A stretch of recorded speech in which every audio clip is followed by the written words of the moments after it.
For centuries, we've fantasized about alien life on other planets.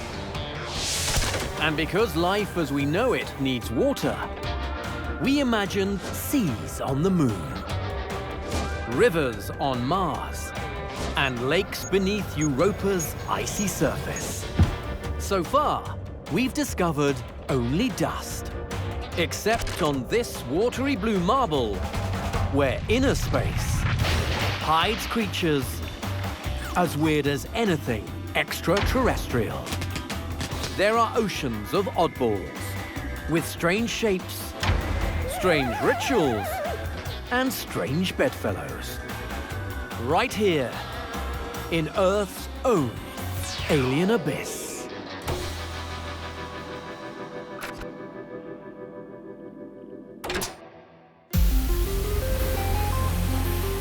Our oceans are constantly changing. For billions of years, volcanoes, asteroids, and ice ages have kept marine life on its toes. If you want to live, you've got to adapt. No solution is too strange if you survive. That's the origin story of every watery weirdo in the sea, beginning with the very earliest.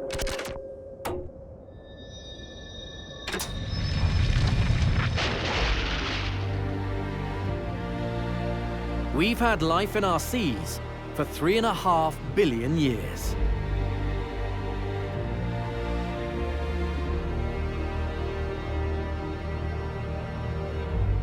But intelligent life? Not so much. If Martians had visited the Earth way back then, they might not even have recognized it as life. Lower landing leg. Turn on your magnascope to third power.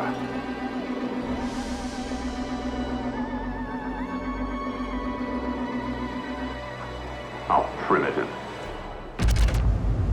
In the beginning, all life was too small to see, except for these living rocks.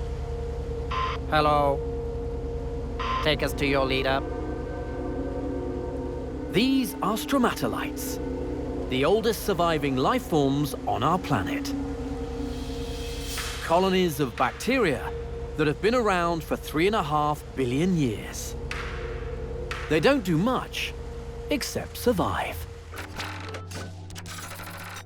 Stromatolites ruled the oceans for most of Earth's history. Now they survive in only a few spots, like Western Australia's Shark Bay.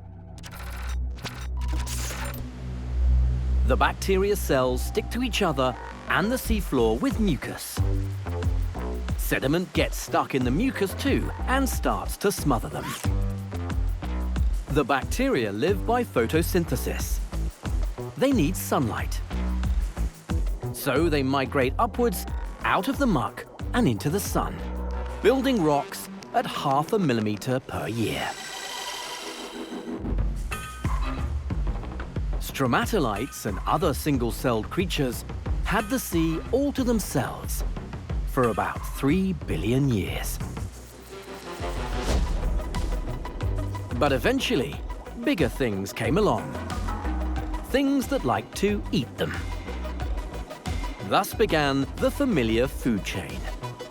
Stromatolites, plants, and anything else that can photosynthesize get energy from the sun.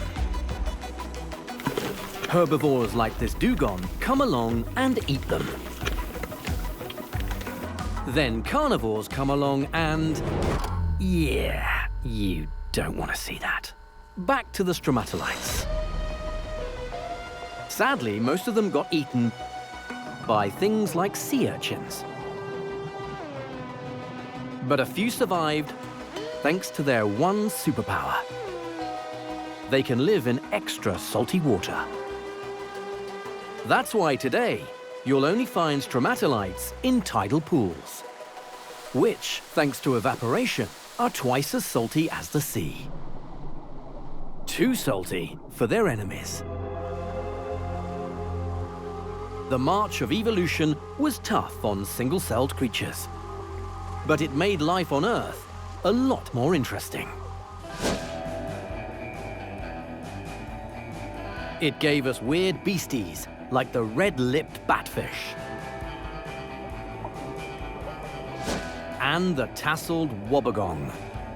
To make animals like this, you need over 100 different kinds of cells, with each kind of cell doing a special job. That is, you don't make the tassels with the same cells you use for the gills.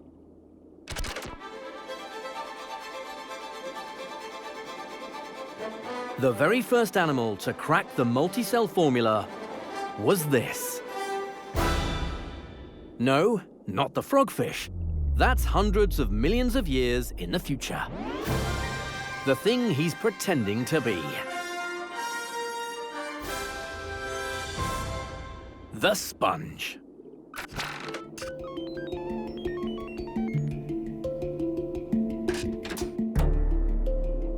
Sponges were the weirdest thing to happen to life on Earth since, well, the beginning of life. An animal with no organs, no tissues, no nervous system. But a big leap forward all the same. The first creatures with different cells for different jobs. Example: sponges make egg cells and sperm cells for reproduction. Eggs they keep to themselves. Sperm they release in a cloud to share with other sponges. They also have an outer layer of cells similar to our skin. And, hidden inside, a layer of different cells to filter bacteria from the water. They are herbivores, specializing in microscopic food.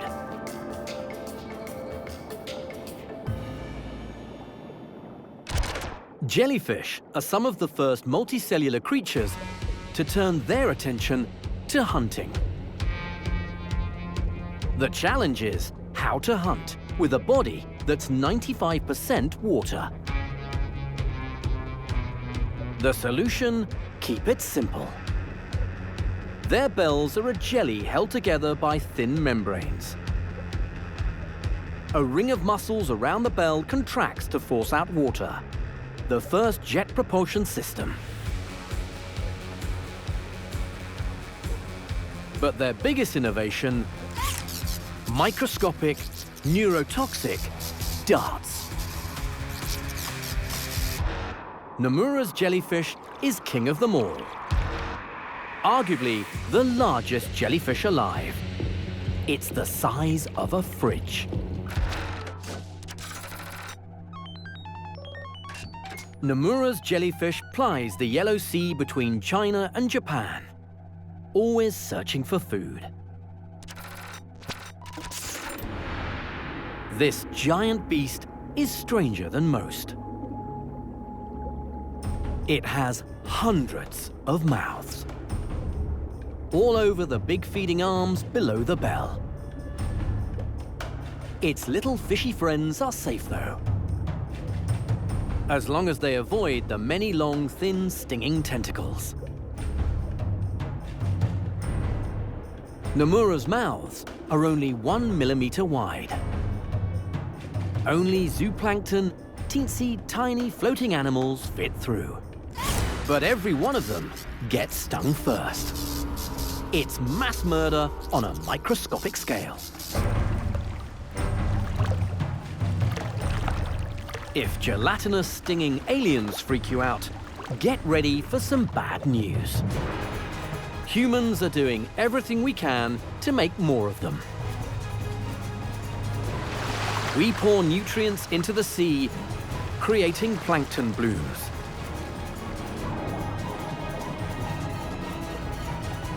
We catch the fish that would eat the plankton, leaving more food for the Nomura.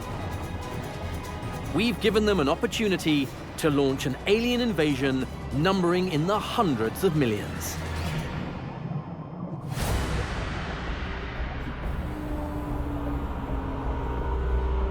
How can they take over so fast?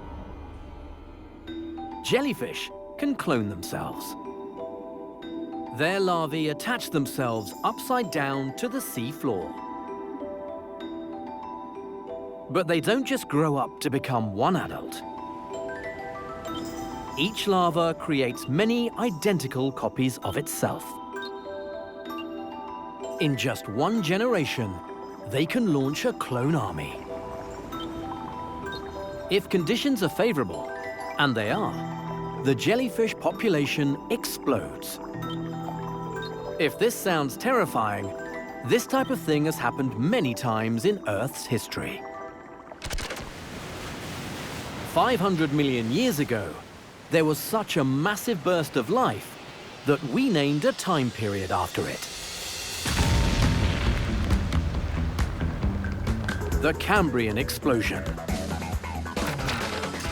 A time when evolution itself blew up in all directions. New animals tried out wacky new ways to live. Some of their experiments really stood the test of time. The most successful invention was a basic body plan. Suddenly, alien animals start looking eerily familiar.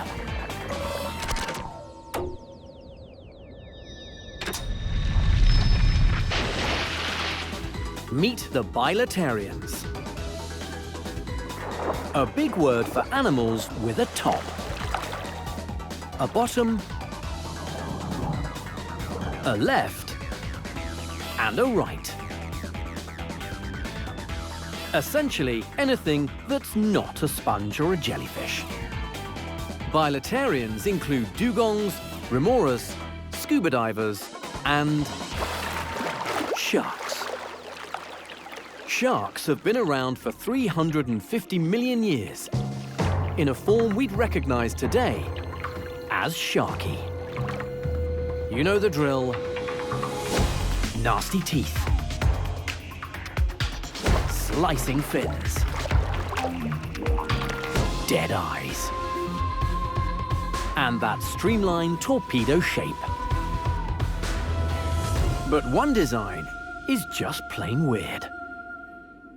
Why, Hammerhead? Why? Separating the eyes at its wingtips gives the hammerhead extraordinary stereoscopic vision. But it does nothing for the hydrodynamics. All the spoiler does is increase drag and spoil the sleek torpedo shape. Hammerheads are 10 times less energy efficient than the classic shark silhouette. So why has the weird head survived? It acts like a forward rudder. The slightest twist creates a very sharp turn. Perfect to chase down rays. Its favorite, but very tricky, prey.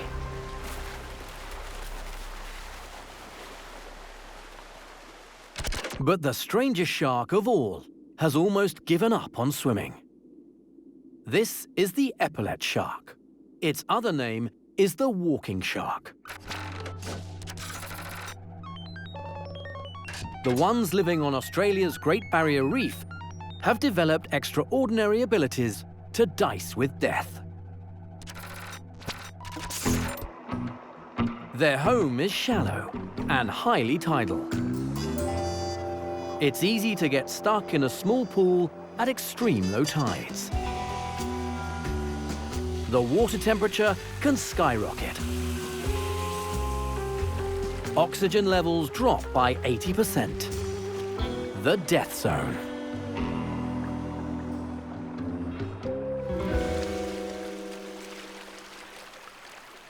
Solution?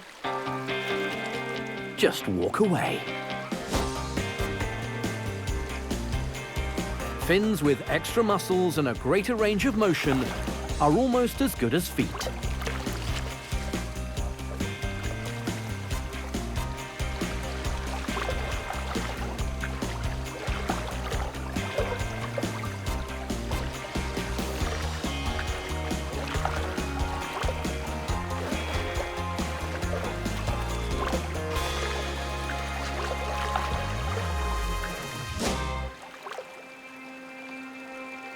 But even this low-tide specialist can run out of pools, out of air, and out of luck.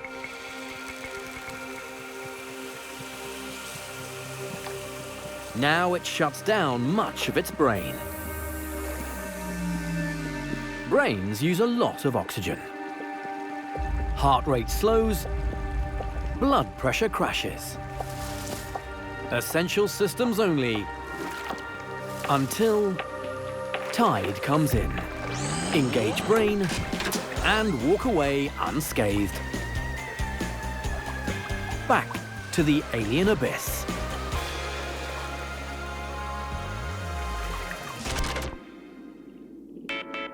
Feet, or fins, are not the only way to walk.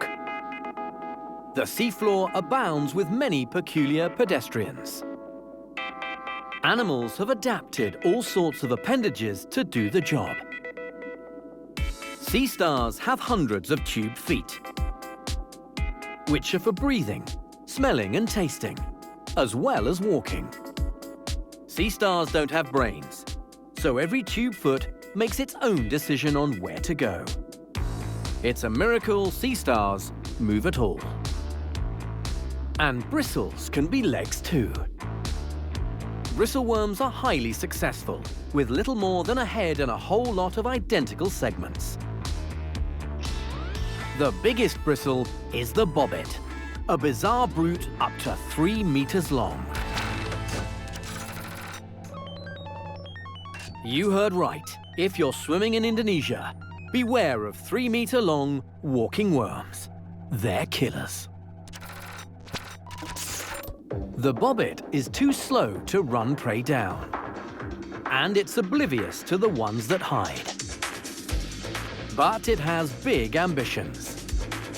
It has its eyes set on a fish.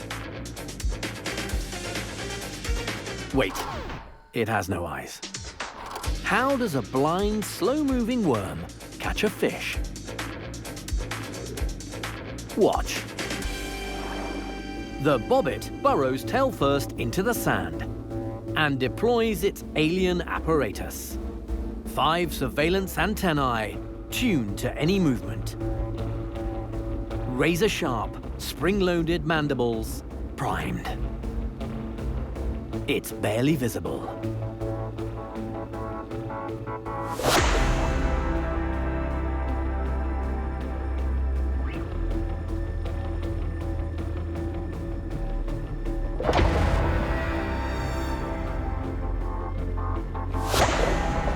The slightest touch sets off the trap. The muscled jaws can slice big fish in half. The worm retracts into its burrow, dragging its prize to a grisly end.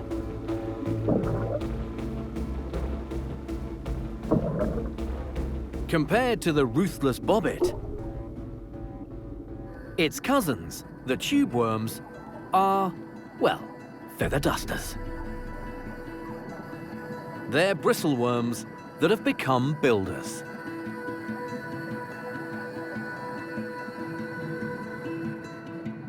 They hide in hard protective tubes attached to any suitable support. Instead of spring-loaded death traps, they extend crowns of other worldly feathers. A marine multi-tool that they use to breathe, find food, and gather building material. The fine feathers sort the stuff that floats in the water. Large bits they reject. Small bits they funnel to their mouths to assess as food. And middle-sized sand particles are just right for sticking together with mucus to build their tubes. The Mediterranean fanworm is the most successful of them all, or the most invasive, depending on your point of view. You'd think a sedentary worm living in this idyllic place would stay put. But it's the pretty fanworm, not the vicious bobbit, that has conquered our planet. They're incredibly fast-growing and their larvae can settle on anything, including passing ships.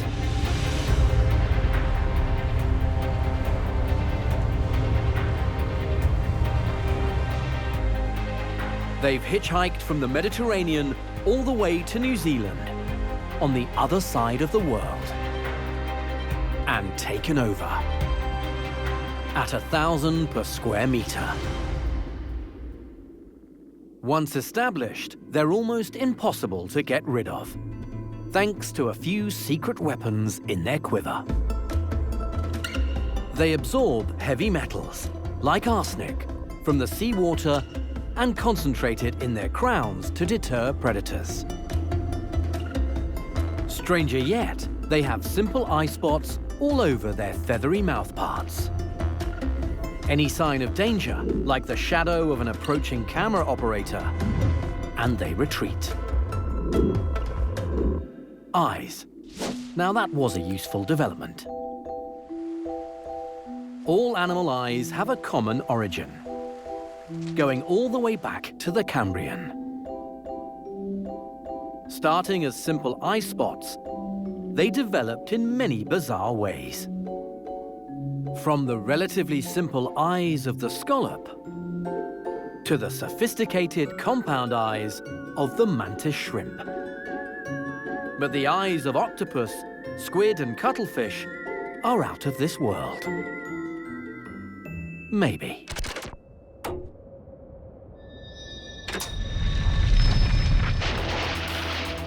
Meet the headfoots. Cephalopods, if you want to get all Greek about it. The basic blueprint: tentacles and a head with big eyes. Eyes with freaky features like the ability to detect polarized light or to focus independently of each other. Some squid eyes even have built-in lights to see in the dark. Basically, it's the recipe for a real-life alien. And some say that how cephalopods got to be so weird is a genuine deep space mystery. In 2018, a few scientists suggested that octopus eggs might have come from outer space, frozen on a comet. Sadly, all the other scientists said they were tripping. The conventional, less exciting wisdom is that cephalopods and their eyes started out much simpler. More like the nautilus. These are the most primitive surviving cephalopods. They're the only ones that still have an external shell. And the only ones without amazing visual abilities. 500 million years ago, 2,500 nautiloids ruled the ocean.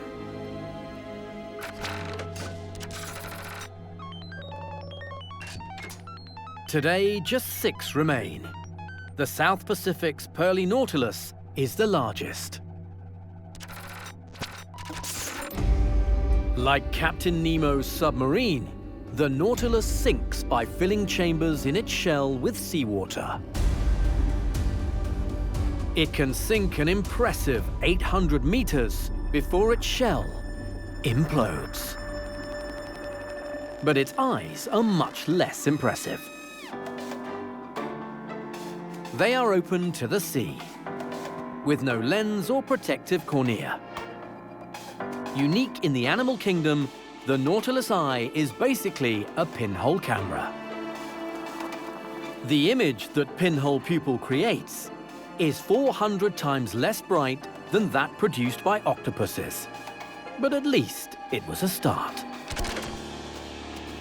Later, cephalopods, like octopuses, added lenses and other features to make their eyes state-of-the-art.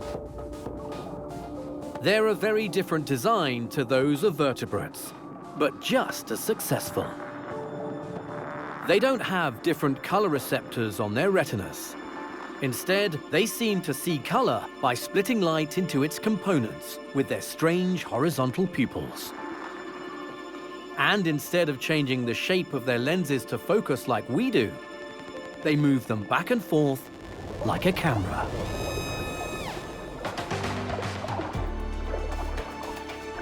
It means their ability to focus never deteriorates.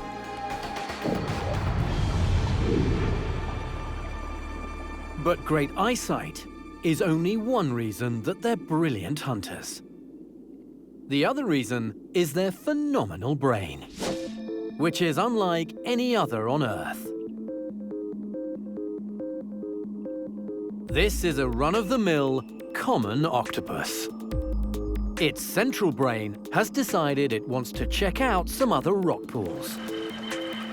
It's instructed the 8 auxiliary brains to make that happen.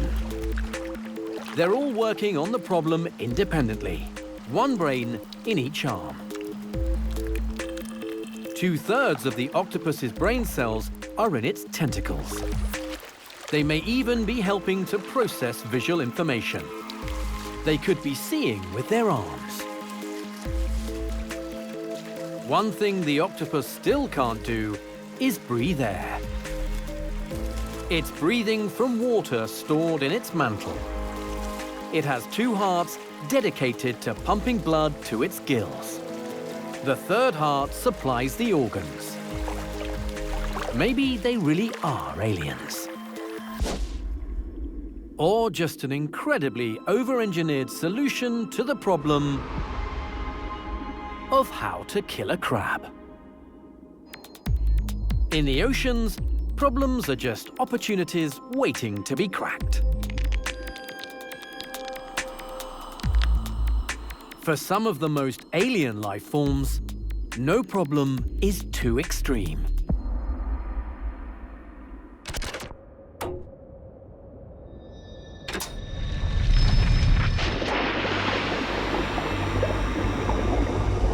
Earth is a planet of extremes. There are places where no sensible life form should survive, like hot acid lakes, or the depths of the abyss. But even here, life has found a way. Quick recap. If you live on Earth, you're probably getting your energy from the sun, directly through photosynthesis, or indirectly. If you're not, then chances are you're an extremophile on a hydrothermal vent. Places we've only known about since 1977, when we started exploring the deepest parts of the ocean.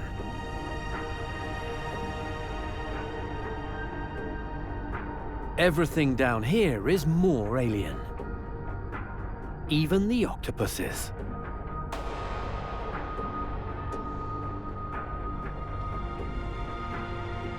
The water temperature is near freezing. The pressure, immense. Volcanic vents pump out superheated water and noxious chemicals. And vent shrimp wouldn't have it any other way. They thrive in the Goldilocks zone, between boiling and freezing.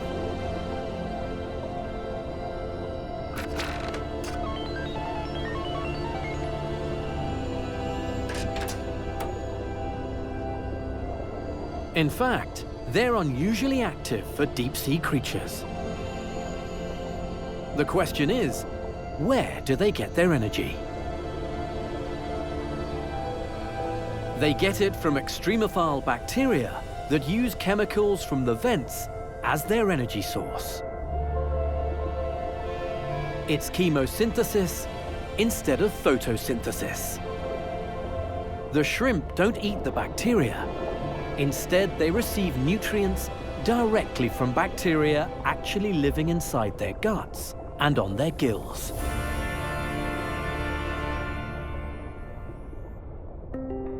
This is life completely independent of the sun. Many scientists now think life started in this dark, hot chemical soup. It may be that learning to tolerate the sun was the real alien innovation.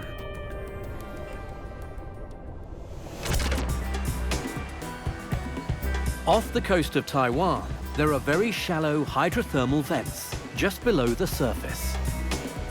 They belch out superheated water and a lot of gas, mostly carbon dioxide. Warm acidic seas, high CO2 levels. Sound familiar? Scientists love places like this. It's like studying the end result of global warming.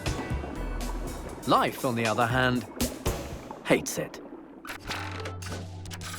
Super sulfur vent crabs are the only creatures that can hack it here. Among other things, they've learned to metabolize sulfuric acid. The crabs have evolved special biochemistry to cope with CO2 levels that kill all lesser creatures. Anything that asphyxiates becomes crab food. Most of their meals are much smaller than a lost pufferfish. Plankton dies the moment it drifts into this watery hell. All the crabs have to do is pick it up. They thrive in conditions where nothing else survives. But that's hardly surprising. Crabs do well almost everywhere. So much so that many imitators have tried to follow their recipe for success.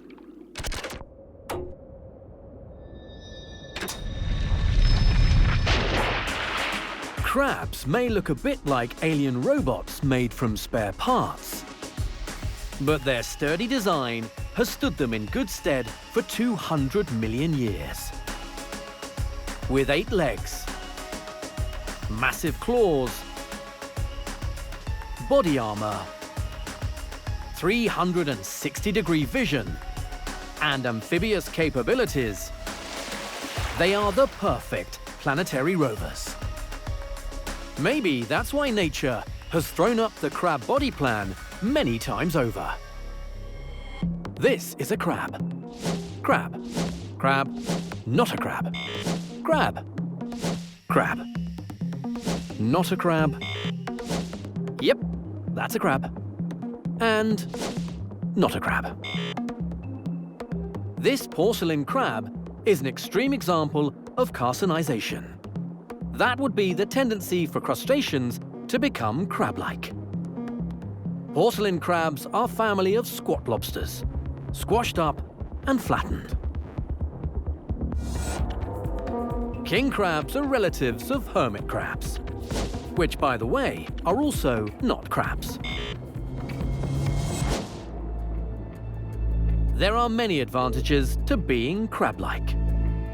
It's easier to hide under rocks or in crevices, and you expose less of your vulnerable side to predators. The crab-eyed goby is obviously convinced. It's done some carcinization of its own.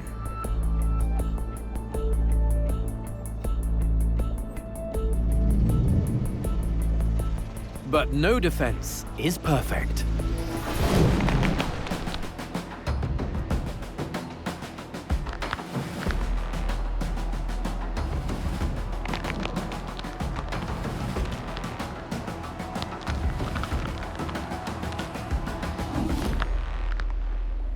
For extra protection, many crabs augment their armor with elaborate camouflage.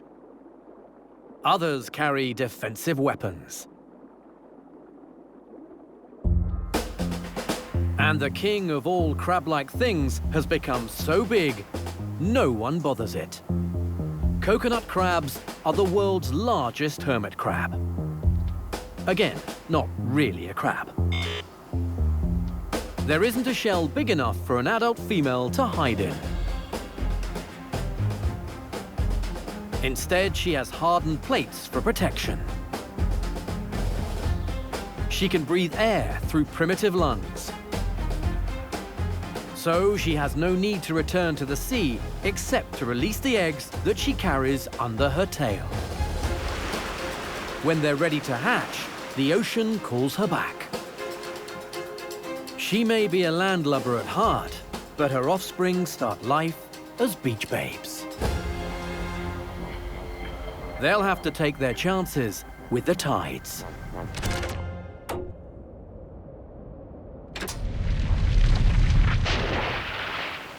The point where the land meets the sea is a great place for extraterrestrial sightings. In a sense, sea creatures that come ashore really are aliens. The action of waves and the coming and going of the tides catch many a careless creature unaware. One tidal terrestrial has not only adapted to these hardships, it's based its entire life around them.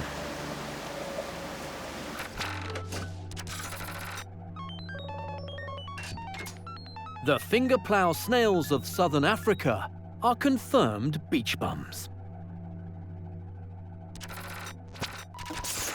As the incoming tide flows over the sand, plow snails emerge by the hundreds. They've avoided the low tide, hidden under the sand. Emerging on the incoming tide means they don't run the risk of drying out. But they have an unerring nose for any unfortunates left stranded at the high tide mark.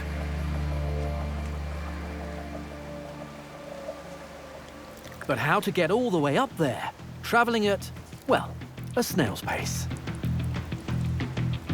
That requires genius.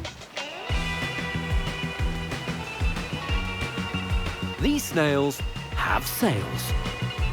They unfurl their freakishly big feet to catch a wave all the way to dinner.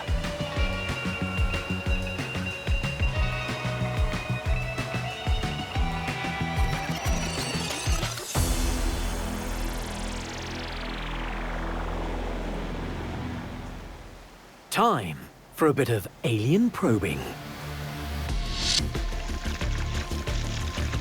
The long, maneuverable proboscis searches for an opening. Once it's in, the snail hoovers up soft tissue and liquid, up to a third of its own body weight. Fully sated, they wait for the retreating tide to take them back to where they started. The sneaky snails successfully straddle two worlds. Why choose when you can have the best of both? Mud skippers have raised this dual citizenship approach to an art form. From Africa to Australia, these enigmatic little fish are waiting for low tide. They all have joints of a sort in their fins that function a bit like elbows. It's what puts the skip in their step and helps them keep their heads up high. Some of these proud land dwellers spend 3/4 of their time out of the water. And they're not lying around gasping for air. These little oddballs love to throw their weight around. Some fight for mates and territories.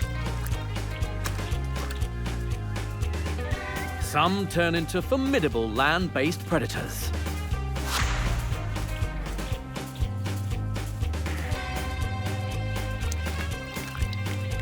Others graze on the nutritious slime the tide leaves behind.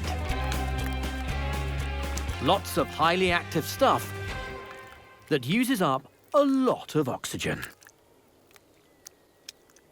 The weird thing about mud skippers is that they can't breathe air, at least not directly. Like all fish, they have gills. But they can also breathe through their skin, like amphibians do. To do that, they have to keep it nice and moist. The inside lining of those giant mouths is especially good at absorbing oxygen. Some mud skippers love air so much that when the tide comes in, they take another big gulp to fill up their burrows with a pocket of air.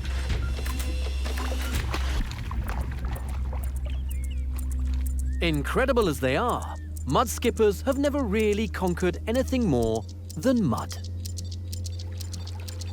Leaving the sea for good would take fundamental changes to the way animals walked and breathed.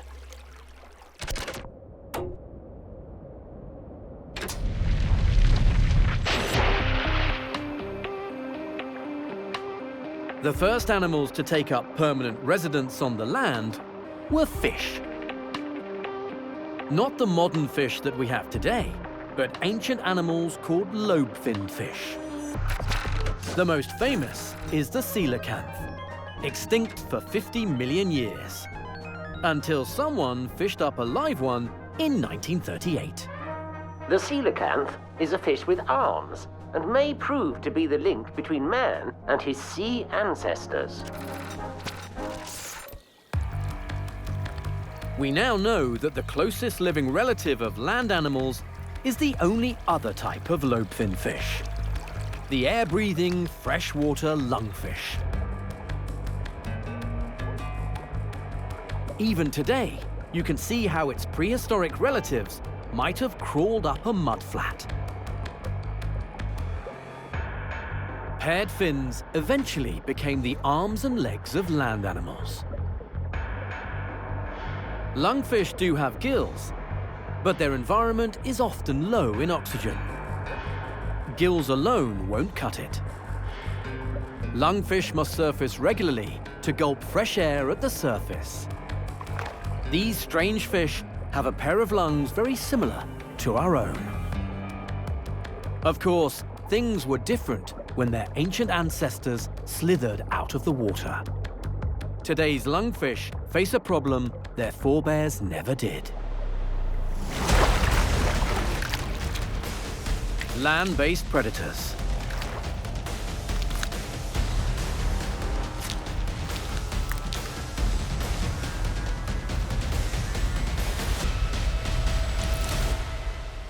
The shoebill is just another creature that evolved from that pioneering fish.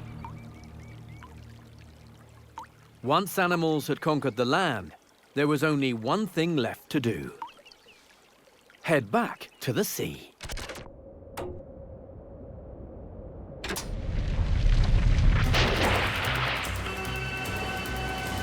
What a waste of time that was.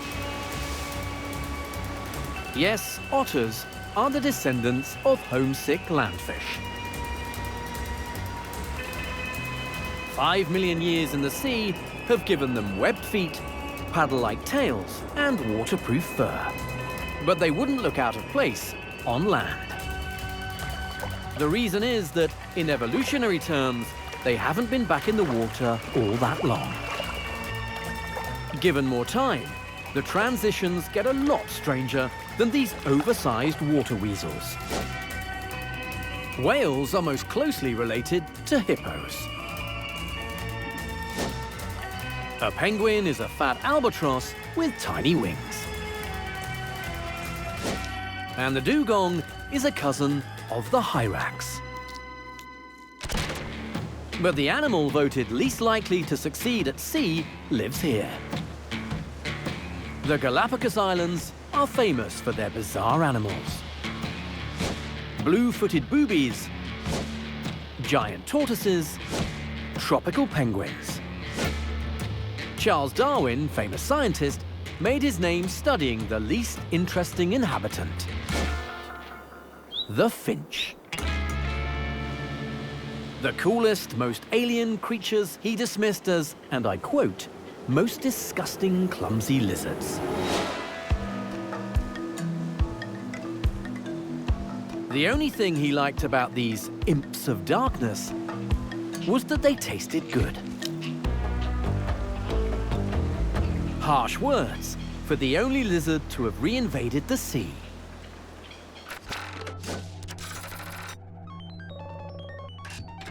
Marine iguanas are so completely bound to the sea that seaweed is the only thing they eat.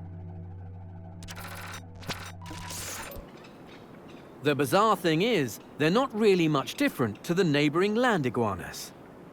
They're all iguana and very little marine. So how does a cold-blooded lizard that moves slowly in full sun turn into this alien action hero? The big males feed exclusively beyond the surf zone. The water is cold. Every stroke saps his energy. Now he fills his lungs and, battling his own buoyancy, dives 10 meters or more.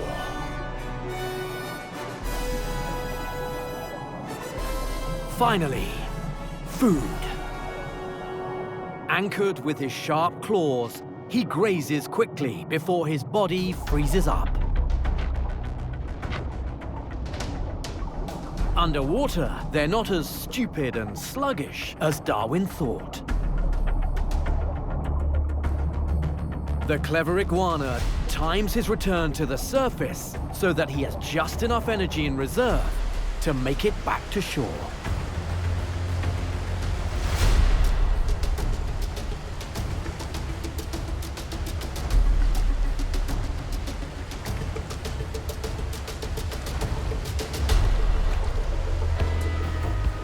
When he reaches the warm basalt, it's all he can do to lie, spent in the sun. Now his black body comes into its own.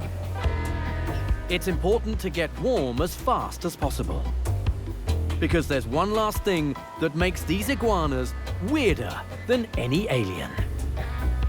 They can't digest the only food they eat, at least not on their own.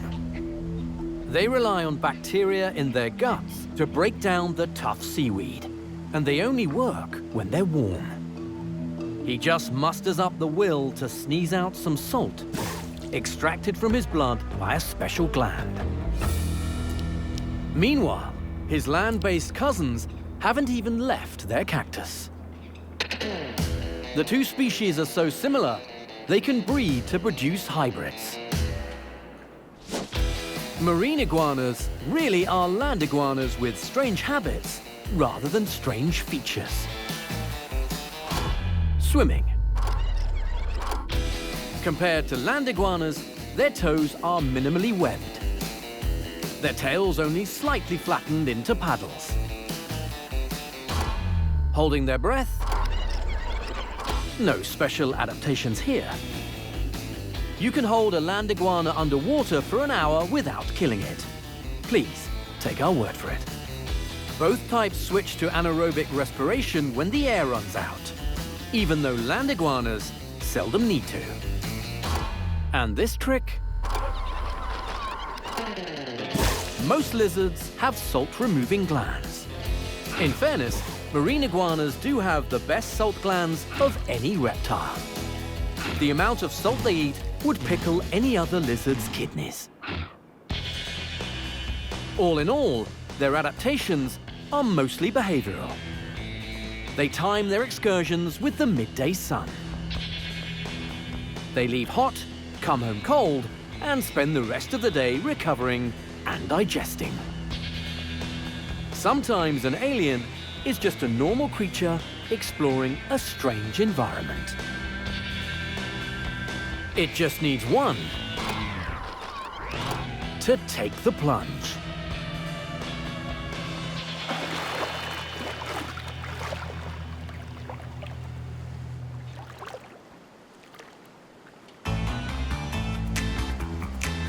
The ocean was the cradle of all life on Earth.